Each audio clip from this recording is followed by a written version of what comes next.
Vamos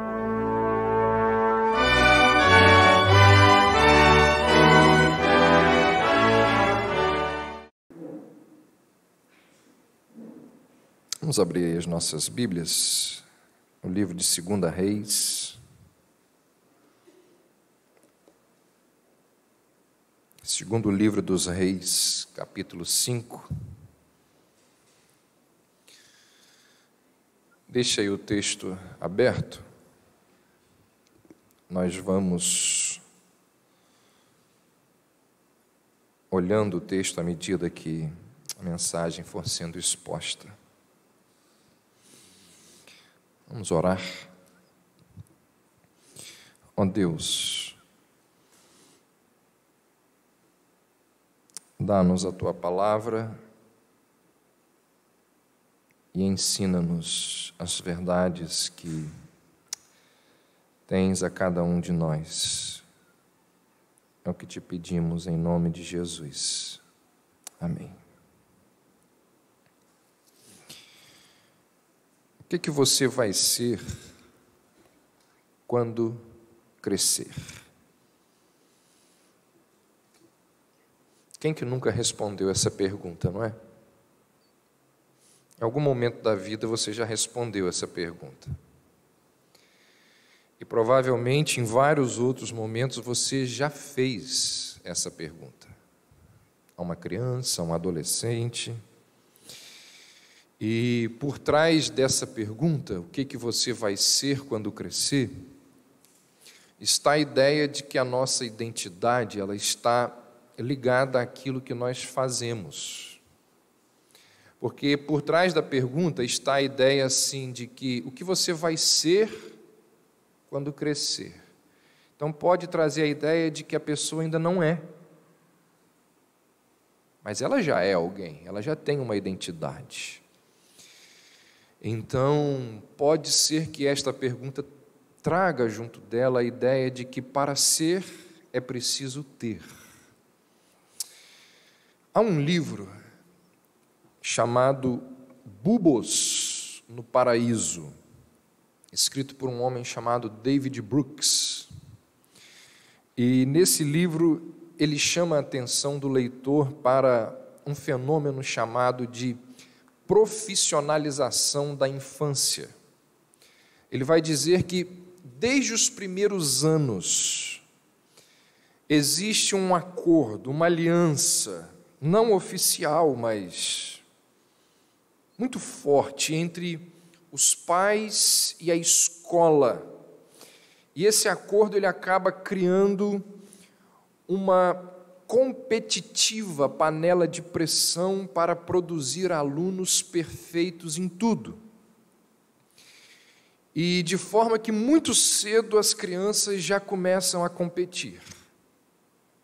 Aula de inglês, aula de balé, aula de judô, aula de informática, um monte de coisas. Aí os anos vão se passando e os adolescentes vão enfrentar depois a pressão do vestibular. E engana-se aquele que pensa que depois de passar no vestibular a pressão diminui, pelo contrário, ela aumenta. São as especializações, é a busca pelos estágios, é uma vaga na empresa, e aqueles que têm os melhores currículos, eles vão abrindo caminho, né? Vão se destacando. E aí nessa mesma toada tem após o mestrado, o doutorado, o pós-doc, e aquilo que começa lá na infância vai terminar sabe-se lá quando. Então nós vivemos num mundo onde as pessoas, elas querem mostrar o seu valor, onde elas querem mostrar a sua competência, onde elas querem mostrar a sua capacidade, a sua eficiência. E nesse contexto, as conquistas pessoais, elas acabam trazendo junto delas a sensação de segurança. A conquista pessoal traz junto dela a sensação de valor. eu conquistei, eu cheguei lá, eu venci na vida, então eu tenho valor. As conquistas pessoais trazem a sensação de força, de capacidade, de desempenho. As conquistas pessoais, elas nos levam a acreditar que somos bons, de que somos importantes, de que somos até extraordinários naquilo que fazemos. Em alguns casos, as conquistas pessoais nos levam a crer que sem a nossa capacidade, sem o nosso desempenho, o mundo vai parar. As coisas não vão acontecer se eu estiver ali, se eu não estiver ali. Um caos vai ser instalado na minha casa, no local de serviço, na minha família, se eu não estiver ali, porque as coisas dependem de mim. Então, nessa sociedade do desempenho, nessa sociedade de doutores, de mega empresários, nesta sociedade de salários astronômicos. Por exemplo, o Cristiano Ronaldo, há um tempo atrás, aí disseram que ele ganhava R$7 por segundo. Você tem noção do que é isso? Uma pessoa no planeta, ela tem, por causa do seu desempenho, por causa das suas conquistas, aquele grande astro do futebol mundial, ganha R$7 por segundo. Ou seja, enquanto eu estou falando dele aqui, eu acho que ele já ganhou mais do que eu o mês inteiro. É uma coisa absurda. Isso nos leva para onde? Isso nos leva, tudo isso que eu estou falando aqui, desde que iniciei a mensagem, tudo isso nos leva a divinizar algo chamado de trabalho. Tudo isso nos leva à idolatria do trabalho. Aliás, quem tem muito sucesso naquilo que faz, ele pode se transformar num ídolo. É isso que os grandes, aqueles que desempenham de forma extraordinária, se tornam. O sucesso profissional, ele nos concede grandes conquistas. E esse sucesso que nos concede grandes conquistas, nos concorre com o valor, a importância de Deus nas nossas vidas.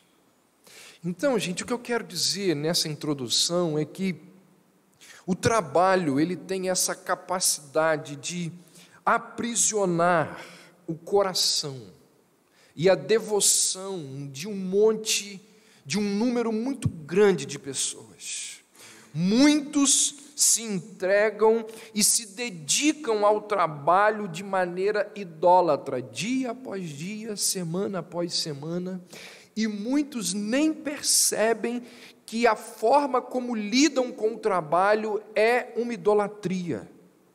Muitos não percebem que o trabalho se transformou no objeto principal da sua paixão, da sua energia, da sua dedicação. Não estão prontas a admitir de bom grado, mas o fato é que elas reverenciam o trabalho como um Deus. O fato é que elas fazem do trabalho o significado das suas vidas. Esse texto que nós vamos ler, ou que nós vamos usar como base para o que eu aqui estou falando, ele nos conta sobre a vida de um dos homens mais bem-sucedidos do mundo na sua época. É a história do general Naamã. A sua história, que é narrada aqui nesse capítulo, nos fala que Naamã era comandante do maior exército do mundo, na época, do exército da Síria. Naamã era o equivalente ao primeiro-ministro de uma nação. Naamã era um homem rico, era um soldado valoroso, porque para chegar onde ele chegou, ele tinha que ser muito bom. Ele era condecorado, certamente venceu muitas batalhas. Era um homem que, por onde quer que passasse, era honrado pelos seus subordinados, pela sua sociedade. E todas essas conquistas, todos esses títulos que Naamã foi adquirindo ao longo da vida, todo o seu currículo de vida, de nada valeram, de nada adiantaram diante de uma situação que lhe sobreveio. Olha o que diz o verso 1.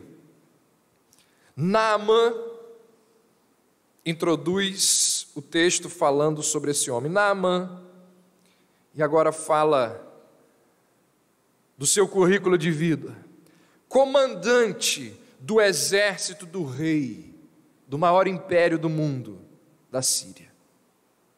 Era grande homem diante do seu Senhor, e de muito conceito, porque por ele, o Senhor dera vitória à Síria. Ele era herói de guerra. Então, se você vem até aqui, você olha, nossa, que coisa extraordinária esse homem. O autor sagrado está aqui listando as honras, as conquistas de Naamã. Aí tem uma vírgula. Porém, leproso. Porém, leproso. Subitamente, drasticamente, ele para de descrever as coisas boas de Naamã e diz assim: mas está morrendo. Ele é isso. Tem pouco tempo de vida. Ele conquistou isso, aquilo, outro, câncer terminal. Porém, leproso. A lepra, na Bíblia, ela abrange uma variedade de doenças fatais. Uma variedade de doenças que acometem a pele, que vai se degradando. A lepra, ela vai lentamente mutilando, desfigurando a pessoa. E finalmente ela destrói a sua vítima. A palavra lepra na época tinha o mesmo peso da palavra câncer nos nossos dias, com a diferença de que a lepra não tinha cura, enquanto que o câncer hoje, em muitas situações, ele pode ser contornado. Então ela tinha um peso ainda maior, talvez, do que o câncer.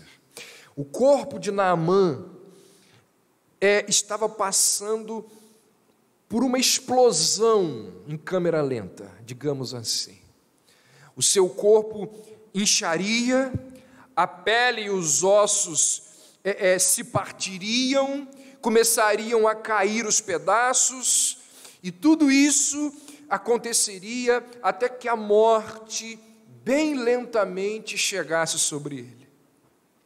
Então Naamã tinha tudo: riqueza, aclamação, porte atlético, tinha popularidade, mas estava desmoronando, ruindo. Todo o sucesso e toda a riqueza que ele possuía não podiam superar a alienação social, o desespero de Naamã. E aí diz o texto que a esposa de Naamã tinha uma pequena escrava que vira-se para ela ao perceber o que estava acontecendo ali nos bastidores, dentro de casa, vira-se para a esposa de Naamã e fala: olha, existe um profeta em Israel que pode dar jeito nisso. Olha o que diz os versos 2 e 3. Saíram tropas da Síria E da terra de Israel levaram cativa uma menina que ficou ao serviço da mulher de Naamã. Disse ela à sua senhora: tomara o meu senhor estivesse diante do profeta que está em Samaria, ele o restauraria da sua lepra. Desesperado o suficiente para se agarrar àquela tênue esperança, Naamã então viaja para Israel procurando a cura através do profeta indicado por aquela menina. Diz o texto que ele leva junto com ele 350 quilos de prata, 72 quilos de ouro, 10 mudas de roupas finas, leva também uma carta de referência escrita pelo rei da Síria para o rei de Israel, e a carta pedia ao rei de Israel que ele encaminhasse as coisas, que ele levasse Naamã até o profeta, e que o profeta então resolvesse o problema da lepra de Naamã. Ou seja, se ele sai de casa levando todas essas coisas, levando a carta do rei, ele esperava o quê? Que riqueza, que influência pudesse trazer a cura, ordenar que o profeta dispensasse sobre ele aquele poder milagroso para curá-lo. Ele acreditava que poderia usar o seu sucesso, ele acreditava que poderia usar a sua riqueza, a sua influência para lidar com o maior problema da sua vida. Conhece gente assim? Os problemas serão resolvidos através de dinheiro, os problemas serão resolvidos através de pessoas que podem me ajudar a resolver o problema, os problemas serão resolvidos através da capacidade que eu tenho, que eu acumulei ao longo de anos. É Naamã, e pode ser a pessoa que dorme junto com você, e pode ser um parente seu, e pode ser você. O rei de Israel, quando recebe aquela carta, ele não fica nada satisfeito. Olha o que diz o verso 7. Tendo lido o rei de Israel a carta, rasgou as suas vestes e disse: por acaso sou Deus com poder de tirar a vida ou dá-la, para que este envie a mim um homem para eu curá-lo da sua lepra? Notai, pois, e vede que procura um pretexto para romper comigo. Naamã e o rei da Síria acreditavam que a religião em Israel funcionava da mesma forma que a religião nas outras nações, a religião de épocas diferentes daquela, ou seja, Naamã e o rei da Síria acreditavam que as divindades, elas se tornavam favoráveis de acordo com o sacrifício, de acordo com a oferta que a elas era oferecida. Então ele leva muito dinheiro e acha que a divindade de Israel vai se sensibilizar para a dor de Naamã de acordo com a quantidade da oferta. Está vendo como que o mal é velho? Isso acontece hoje. Claro. Se eu der uma grana na igreja, Deus vai se sensibilizar com a minha situação e vai ajudar a minha empresa a deslanchar. Desde aquela época, as pessoas acreditavam que podiam comprar o favor de Deus. E para comprar o favor de Deus, precisa ter um bom desempenho. Então Naamã esperava que, baseado nas suas conquistas, na sua influência, ele iria conseguir tudo o que ele desejasse. E assim como Naamã, as pessoas que procedem dessa forma, normalmente elas excluem o Senhor das suas conquistas. Elas não reconhecem que tudo o que possuem, só possuem por causa de Deus. Ela pode até verbalizar, ela pode até dizer assim que, não, foi Deus que me ajudou a eu chegar onde cheguei. Mas o proceder dela, a forma como ela raciocina, as suas atitudes não demonstram isso.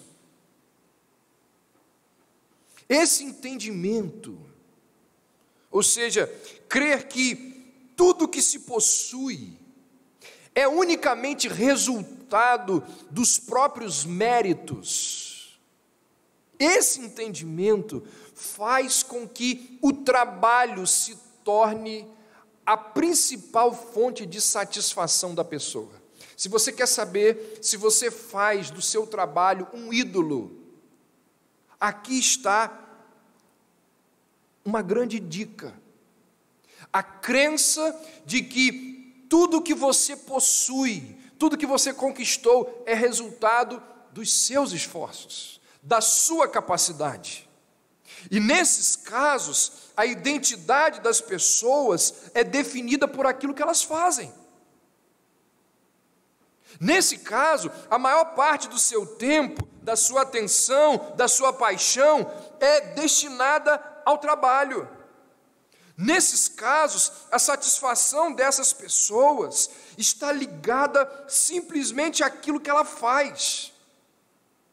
Mais do que isso, a pessoa só sabe fazer aquilo e nada mais. Foi o exemplo que dei semanas atrás de Picasso. Só sabia trabalhar, e quando não estava trabalhando, frustrado. Gente que quando aposenta entra em depressão, gente que quando fica afastado do trabalho fica mal. Para essas pessoas, você percebe que o humor delas muda radicalmente à medida que as coisas não dão certo no trabalho. Você chegar em casa um dia triste, aborrecido, porque alguma coisa não deu certo no trabalho, isso acontece com todo mundo. Agora tem gente que constantemente está aborrecida, porque as coisas nunca dão certo no trabalho. Elas não conseguem perceber que o trabalho nunca, em momento algum, jamais poderá oferecer o tipo de satisfação e de gratificação que só Deus é capaz de oferecer. Elas não conseguem perceber que o trabalho, ele não foi arquitetado, ele não foi planejado para saciar expectativas que somente Deus é capaz de satisfazer. E por não compreender isso, e por manter a sua idolatria, essas pessoas ficam altamente frustradas quando as coisas não vão bem no serviço, quando elas têm a sua paz roubada. Elas não conseguem desempenhar os seus dons com sucesso, porque fizeram do trabalho um ídolo.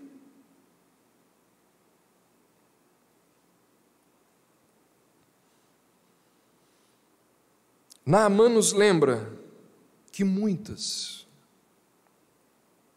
talvez a maior parte das pessoas, não tem a mínima ideia de como procurar Deus. Isso é uma coisa impressionante. Como que as pessoas não têm a menor noção de como procurar Deus. Naamã, ele mexe os pauzinhos. Naamã, ele utiliza os seus contatos. Naamã gasta um bom dinheiro. E ele vai se dirigir àquele ou àqueles que estão no topo. Ele estava ali à procura de um Deus domesticado. E na verdade ele encontra um Deus que é altamente selvagem. Ele estava à procura de um Deus que pudesse se endividar com todo aquele ouro que ele estava oferecendo, mas ele encontra um Deus generoso, gracioso, que coloca tudo e todos em dívida com ele. Olha o que dizem os versos 8 e 9.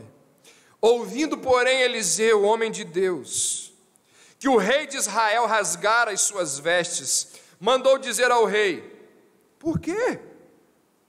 Por que rasgaste as tuas vestes? Deixa ele vir a mim, e saberá que há profeta em Israel. Veio, pois, Naamã com os seus cavalos, com os seus carros, e parou à porta da casa de Eliseu. E a experiência de Naamã na casa de Eliseu não foi das mais agradáveis. Se você olhar aí no verso 10, Eliseu sequer foi à porta falar com Naamã. É como se... Não vou fazer comparações aqui não, porque eu posso me enrolar. Ele sequer vai lá. Ele manda um servo falar com Naamã. Isso já é humilhante demais para ele. Segundo, a mensagem que ele ouve do servo de Naamã não é das melhores. O servo de Naamã diz assim, ali tem um rio chamado Jordão. O profeta mandou o senhor ir lá e mergulhar 7 vezes. Quando Naamã se depara com essa situação, olha o que ele diz, verso 11. Naamã, porém, muito se indignou e foi embora, dizendo: pensava eu que ele sairia a ter comigo, por-se-ia de pé, invocaria o nome do Senhor seu Deus, moveria a mão sobre o lugar da lepra e restauraria o leproso. Quanta arrogância, né? Quanta arrogância! Característica comum em pessoas que fazem do trabalho o seu ídolo, arrogância. Não são porventura Abana e Farfar, rios de Damasco, melhores do que todas as águas de Israel, vomitando arrogância? Não poderia eu lavar-me neles e ficar limpo? E voltou-se e foi com indignação. Então se chegaram a ele os seus oficiais e lhe disseram: meu pai, se te houvesse dito o profeta alguma coisa difícil, acaso não a farias? Quanto mais, já que apenas te disse, lava-te e ficarás limpo. Que situação, gente! Naamã esperava que Eliseu o recebesse bem, que apanhasse ali o seu dinheiro e então mandasse ele fazer alguma coisa difícil. Aí aparece o servo de Eliseu e diz: o profeta mandou você mergulhar no rio 7 vezes, hein? Se for 6, vai continuar leproso. 7, conta, 1, 2, 3. Se ficar zangado, lembra que tem mais 4. Gente, imagina a cena. Que humilhação, aquele homem mergulhando, e os servos dele do lado de fora, faltam 2, você já pensou a cena? Naamã tira as roupas, se mostra ali um leproso, mostra as suas vergonhas, mostra a sua podridão. Quanta coisa esse texto aqui poderia nos falar. E os homens do lado de fora falando: desce mais, mergulha. Quanta humilhação! Então, o próprio Naamã deve ter pensado isso, e quando ele começa a pensar, ele fica furioso. E toda a visão de mundo do comandante do exército da Síria é desafiada naquele momento. Por quê? Porque ele queria fazer alguma coisa para obter a sua cura. Ele queria pagar pela erradicação da sua doença. Por quê? Porque a vida inteira ele comprou as coisas, porque a vida inteira ele lutou, a vida inteira ele batalhou, a vida inteira ele conquistou tudo que ele tinha. Agora, diante da principal batalha da sua vida, alguém vira para ele e diz: 7 vezes, mergulhando no rio, não esquece, 7 vezes. Você percebe como que as pessoas que fazem do sucesso profissional o seu ídolo, como que essas pessoas têm dificuldade com a graça de Deus? Esse é um dos motivos pelos quais Jesus disse que dificilmente um rico entraria no céu, porque eles estão acostumados a bancar, a comprar tudo.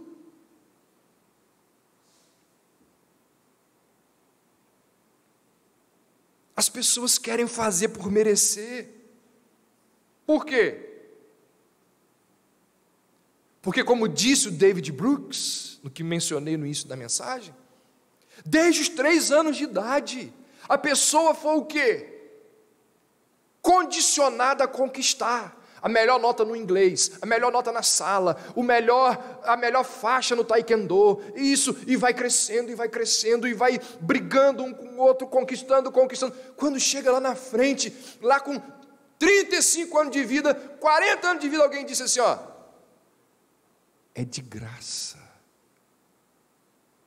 é gratuito, você não tem que fazer nada. Mas como assim? Alguma coisa eu tenho que contribuir. Entende o raciocínio? Que o raciocínio do mundo muitas vezes influencia na igreja. Essas pessoas não conseguem conceber palavras como favor imerecido, gratuito. Não, elas não conseguem. Se você virar para ela e disser assim, ó, você vai lá no castelo de Sauron e apanha o anel do poder no bolso de Sauron, ela vai.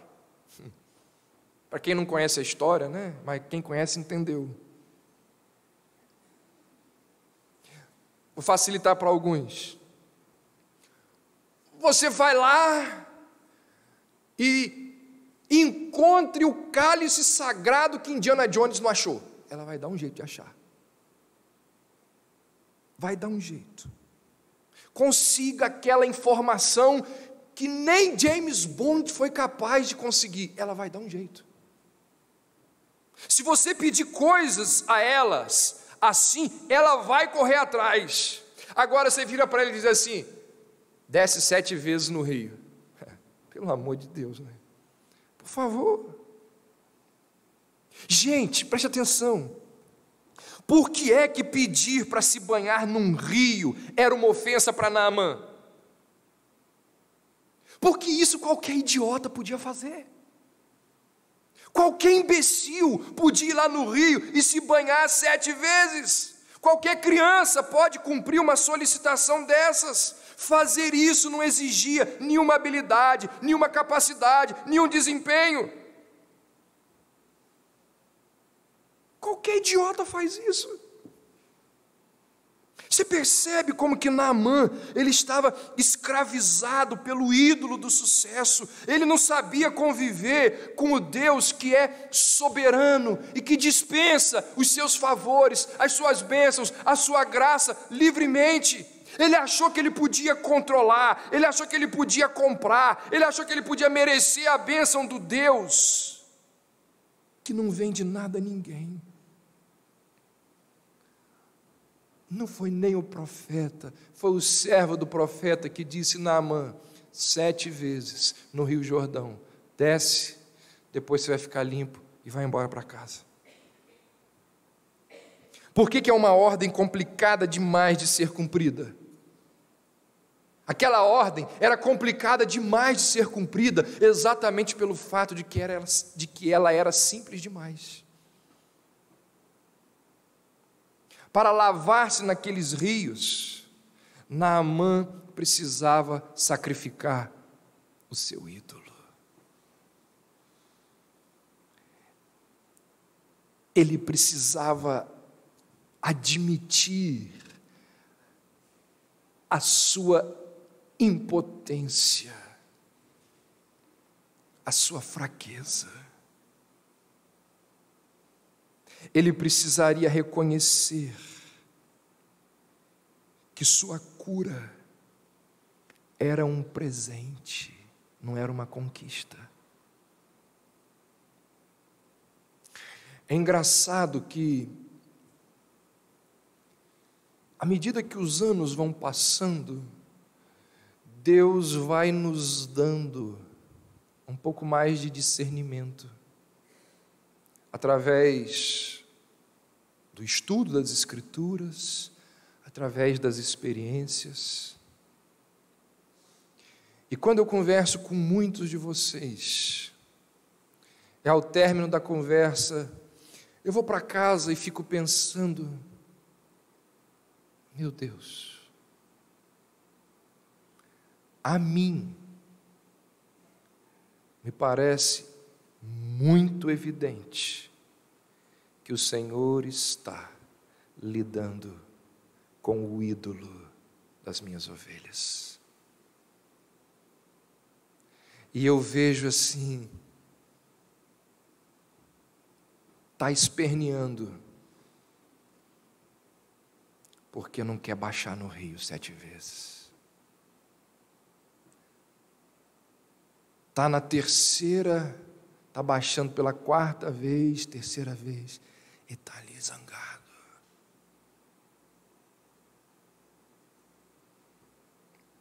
Irmãos, o que vocês acham que Deus faz com cada um de nós o tempo todo?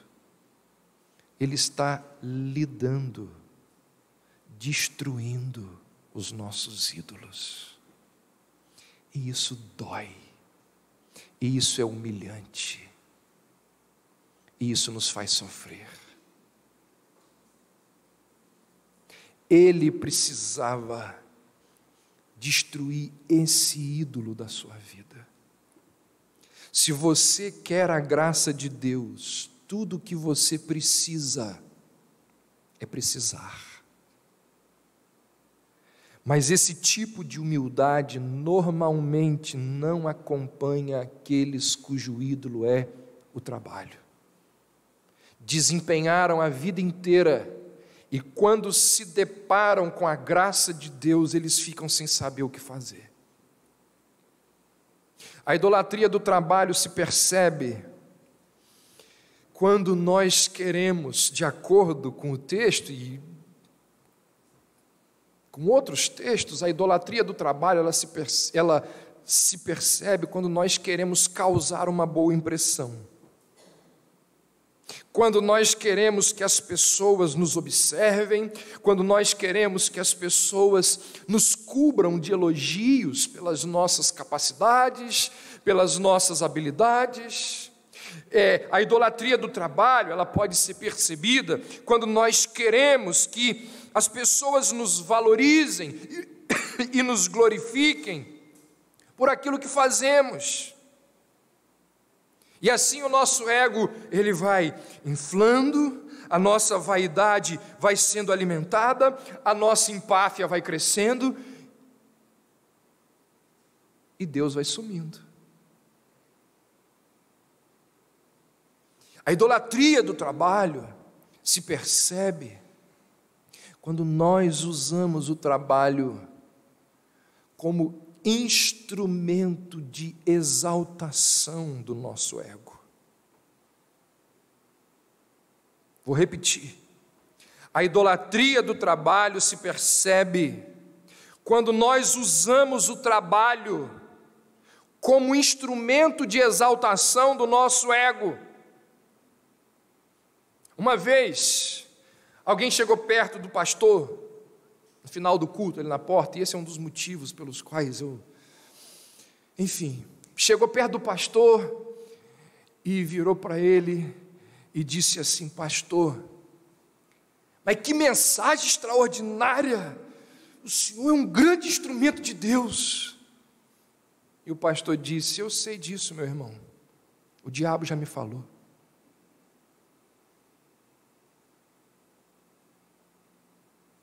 O diabo, sorrateiramente, vai colocando na nossa mente a vaidade. Lembra lá do filme O Advogado do Diabo? Quem viu? Termina como? A vaidade, o diabo falando, é o meu pecado predileto. As nossas realizações profissionais, elas podem ser instrumentos para alimentar a fogueira da vaidade que existe no nosso coração.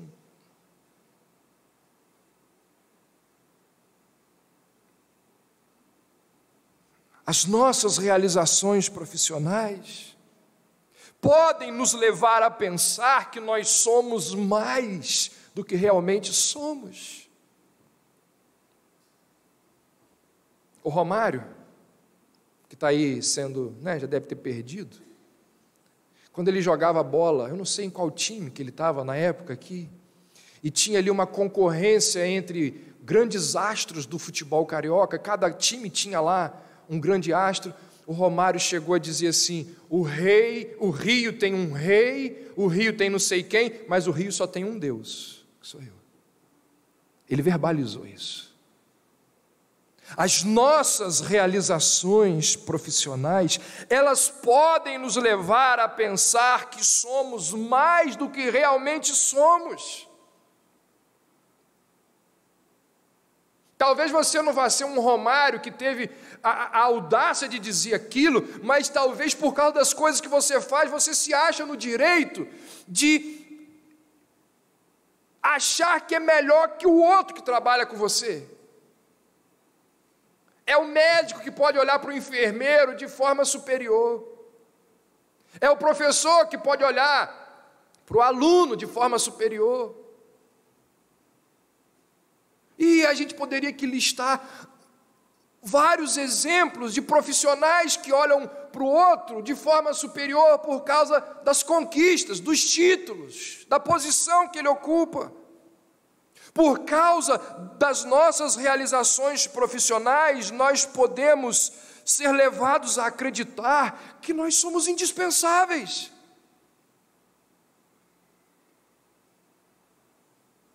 Que nós somos os melhores. E aí nós nos esquecemos do que disse o apóstolo Paulo.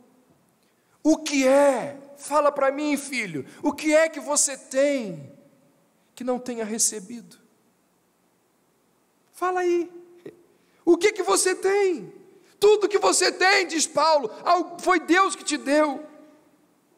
O que é que você tem que não tenha recebido? E se o recebeu, por que se orgulha como se assim não fosse? 1 Coríntios 4:7. Nossas realizações profissionais podem nos levar a pensar que somos mais do que realmente somos. Quem é esse garçom para falar assim comigo? Eu sou um engenheiro, ele está aqui me servindo. Que coisa é essa? Está pensando que eu sou o quê? Estou pagando. Nunca isso deveria estar presente na mente de um cristão. Ao longo das Escrituras, nós podemos perceber a verdade de que a graça e o perdão de Deus, ao mesmo tempo que são gratuitos para o receptor, sempre custam muito para aquele que os oferece. Já estou entrando aqui num outro ponto, mas muito importante, vou repetir. Quando você continua lendo, quando você lê a Bíblia, você percebe que graça e perdão, ao mesmo tempo que são gratuitos para o receptor, sempre custa muito caro para quem oferece.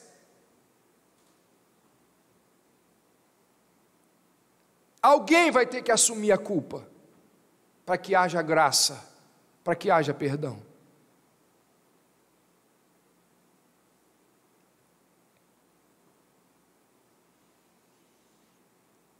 Esse é um argumento que muitas vezes as pessoas utilizam para dizer que não deve ter pena de morte, né? Diz assim: o camarada matou, e se o familiar perdoar, o Estado vai... Você vai assumir a culpa, então. Alguém assume a culpa. Graça e perdão sempre custam para aquele que oferece. Deus, gente, nem Deus, preste atenção nisso, nem Deus perdoa sem sacrifício. Esse princípio está presente em toda a Bíblia. Para que Deus pudesse oferecer-nos perdão, teve que acontecer o quê? O sacrifício de Cristo na cruz. Teve que acontecer. Ninguém que foi seriamente injustiçado pode apenas perdoar o perpetrador. Se alguém roubou dinheiro, oportunidade, felicidade de você, você pode fazer com que o ladrão lhe pague tudo de volta, ou você pode perdoá-lo. Mas quando você perdoa, significa que você está assumindo a dívida.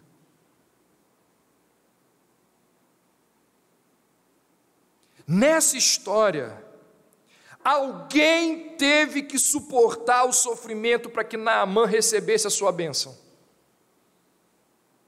Alguém teve que assumir a dívida. Existe uma personagem aqui que entra e sai de cena com uma rapidez impressionante, quase não é percebida. No entanto, sob muitos aspectos, ela é a principal personagem da história. A pequena escrava da esposa de Naamã.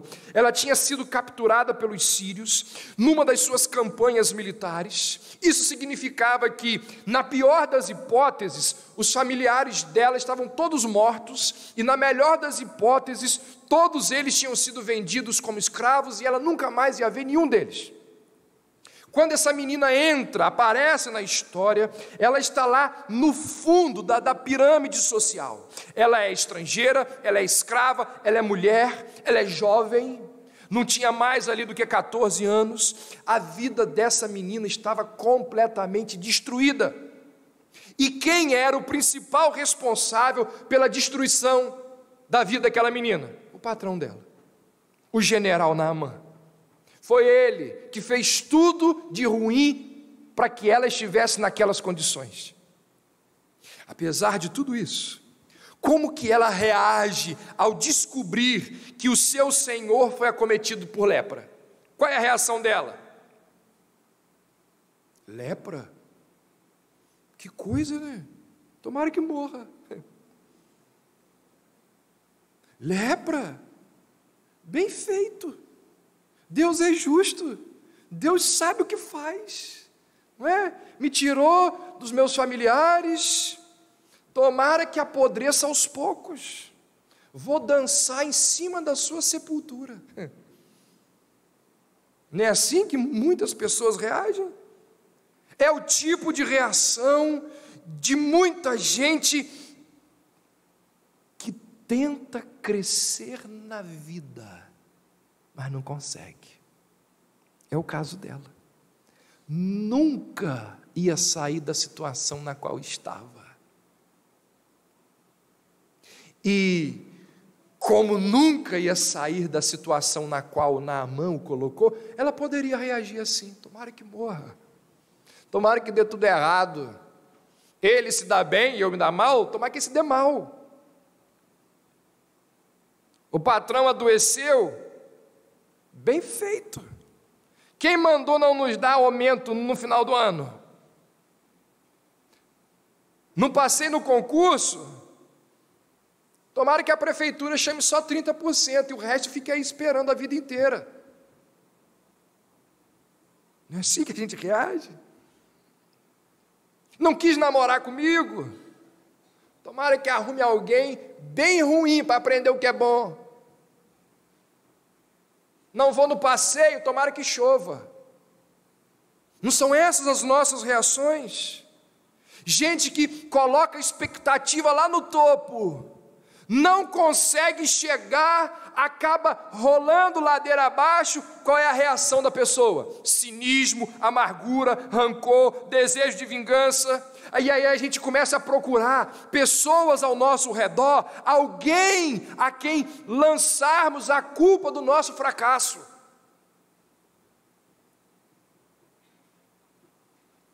Como que essa menina reage?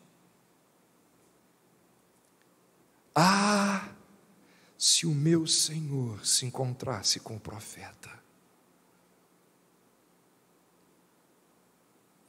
Gente, o que existem nessas palavras? Ah, se o meu Senhor se encontrasse com o profeta. O que tem aqui? Simpatia, empatia, preocupação. Aquela menina realmente teve a intenção de aliviar o sofrimento, de salvar Naamã. Gente, não havia outra razão para ela falar de Eliseu com a patroa dela. Você nunca leu essa história? Claro que leu, porque isso é evidente, não é? A gente lê essa história e a gente pensa que o futuro, a salvação de Naamã estava nas mãos daquela menina, porque ela tinha uma informação que poderia salvar a vida dele.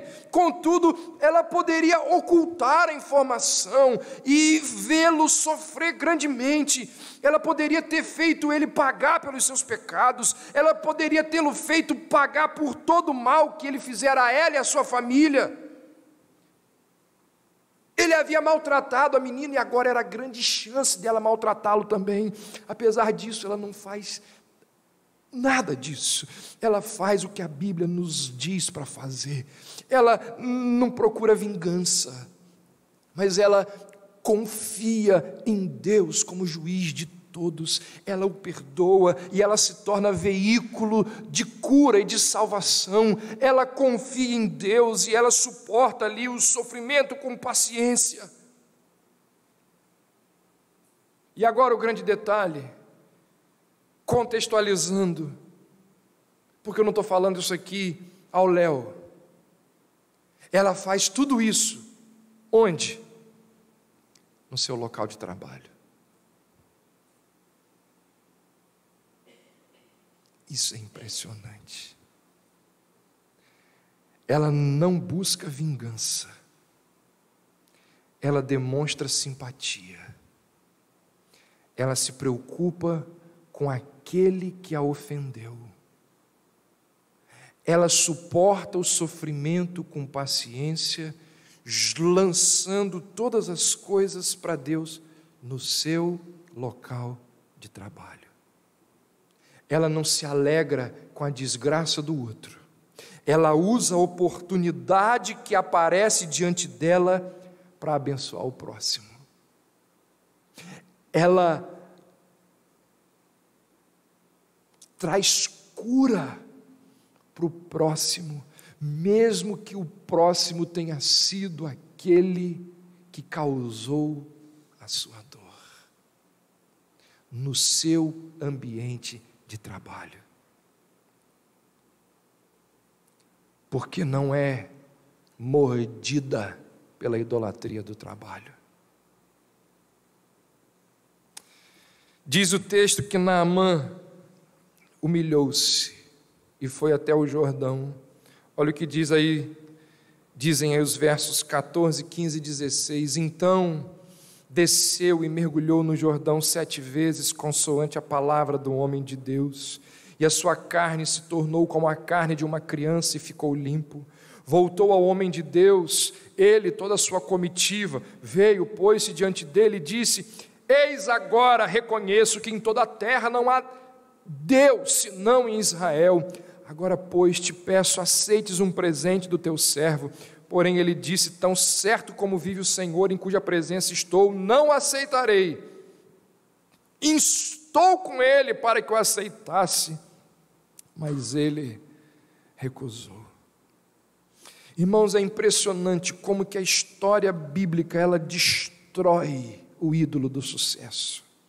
Naamã, o grande comandante do exército, o primeiro ministro da Síria, para ser curado. Preste atenção nisso. Preste atenção nisso. Estou acabando. Para ser curado, ele teve que ouvir a palavra de uma menina escrava.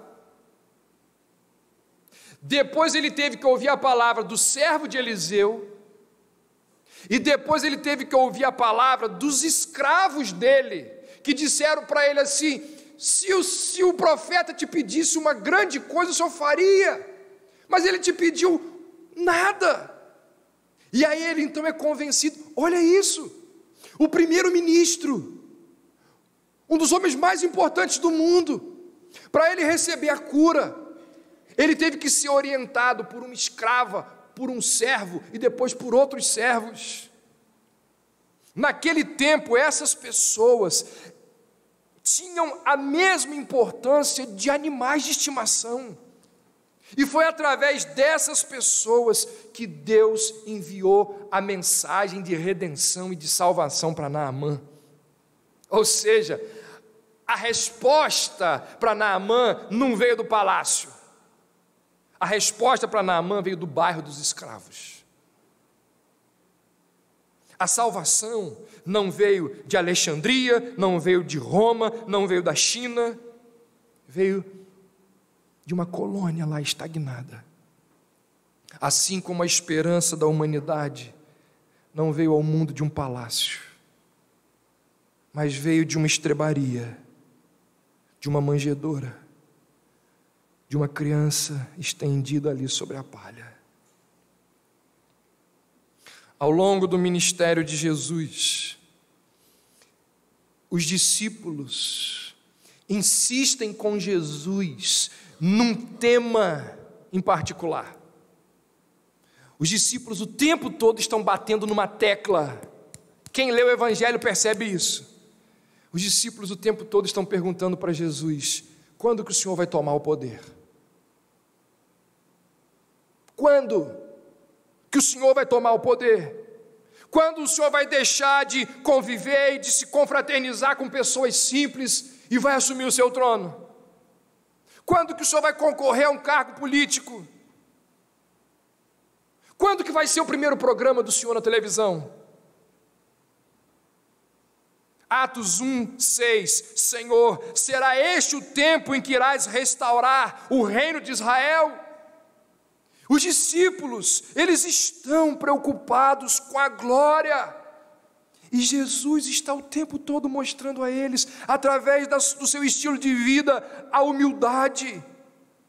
Quando ressuscita, quais são as primeiras testemunhas da ressurreição de Cristo? Mulheres que não tinham nenhum valor. A salvação oferecida por Cristo, ela não é conquistada pela força, pelo desempenho, por dinheiro, por recursos. A salvação oferecida por Cristo, ela é recebida pela admissão da fraqueza, da carência, da falta, da necessidade. Por isso que na Bíblia não existe a palavra sucesso. Pode procurar, não existe sucesso na Bíblia. A palavra mais próxima de sucesso que existe na Bíblia é a palavra triunfo. Só que sucesso é muito diferente de triunfo. O sucesso, ele é medido pelos homens, enquanto que o triunfo é medido por Deus. O sucesso é passageiro, enquanto que o triunfo é eterno. O sucesso, ele é muito diferente da oração de João Batista, quando disse: importa que ele cresça e eu diminua. Quero dizer para vocês que existem muitos ídolos, muitas pessoas idólatras com o seu trabalho, e isso é grave pecado. Eu encerro com 3 palavras muito rápidas. Primeiro, você não terá uma vida significativa sem trabalho. Já falei sobre isso algumas vezes aqui. É princípio e é ordem bíblica, é plano de Deus que todo ser humano trabalhe e desempenhe a sua vocação. Então você não terá uma vida significativa sem trabalho, mas você não deve fazer do trabalho o significado da sua vida. Se o trabalho é o significado da sua vida, você está em grave pecado. Nós não somos aquilo que fazemos, nós somos crentes a serviço do reino de Deus e uns dos outros. Segundo, existe a possibilidade de você estar confiando mais em você e em suas habilidades do que em Deus e nas promessas de Deus para você. Seria o caso de você realmente acreditar que o seu sucesso, a sua satisfação e o seu futuro dependem de você? Se isso estiver acontecendo, é possível que você esteja idolatrando o trabalho. Terceiro, reconheça que não importa o quão árdua e inteligentemente você trabalha, todas as suas realizações, elas têm o touch, o toque, o dedo de Deus nas suas realizações. Você pode trabalhar exaustivamente, da melhor forma possível, e dá tudo errado. Sabe por quê? Porque se o Senhor não edificar a casa, em vão trabalham os que a edificam. Meu irmão, se você não entende que você é um agente de Deus para abençoar o mundo e para dar glória a Deus através do que você faz, pode ser que você esteja empurrando pedra para cima da montanha, cansado, fatigado, irritado, porque quando chega lá em cima, a pedra rola novamente. Se não for um trabalho conjunto com o Senhor, é sofreguidão, é desespero, é falta de sentido, é vazio, é esperar a sexta-feira chegar, porque de segunda a sexta é um fardo. Não foi para isso que Cristo nos criou. Que Deus nos dê graça e condições de sacrificarmos o ídolo do sucesso produzido em nós. Aquele desejo de ser aplaudido, aquele desejo de ser reconhecido, de ser aclamado. Essas coisas, quem nos dará é o Senhor. Existe um negócio lá no céu chamado de galardão, recompensa. Como diz a Bíblia, Deus não é injusto para se esquecer das vossas boas obras. E engana-se, a gente vai falar disso domingo de manhã, engana-se aqueles que pensam que boas obras são simplesmente aquilo que é feito num contexto de igreja. Boas obras é muito mais do que isso.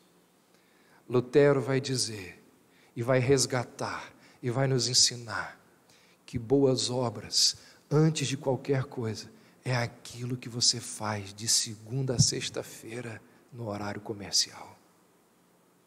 Essas são as nossas principais boas obras. Que jamais venhamos a deixar de mergulhar no Jordão. Sabe, gente, de vez em quando, para alguns mais vezes, a gente precisa voltar no Jordão. porque a gente fica bem,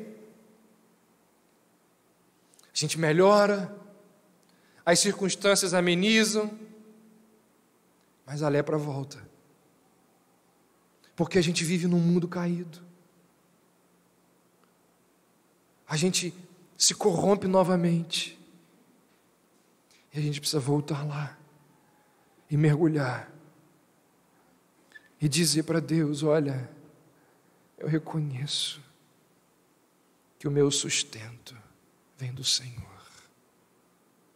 Eu reconheço que dependo tão somente do Senhor. Que a nossa constante oração seja do poeta que disse: a Deus seja a glória pelas bênçãos sem fim. Vamos orar.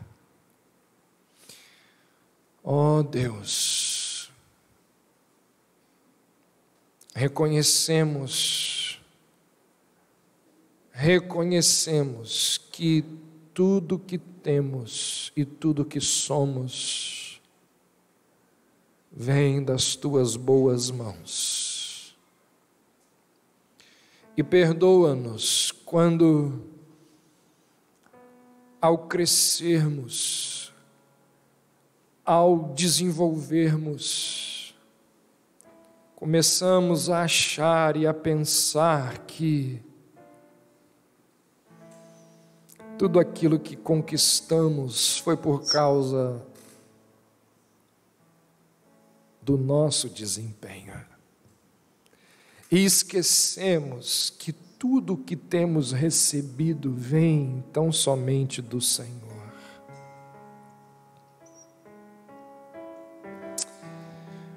Ó Deus, perdoa-nos. Perdoa-nos por trocarmos o Senhor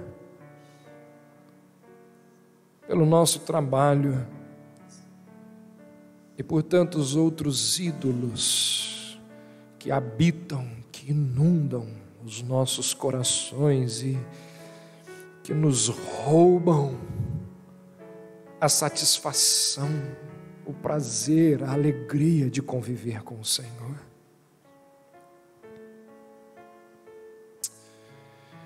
Ah, Senhor, traz cura àqueles que estão leprosos. Que esta noite possa, através da mensagem que foi exposta, possa ser um momento em que mergulhamos no Jordão e que saímos daqui curados, limpos, reconhecendo e matando e sacrificando e destruindo os nossos ídolos.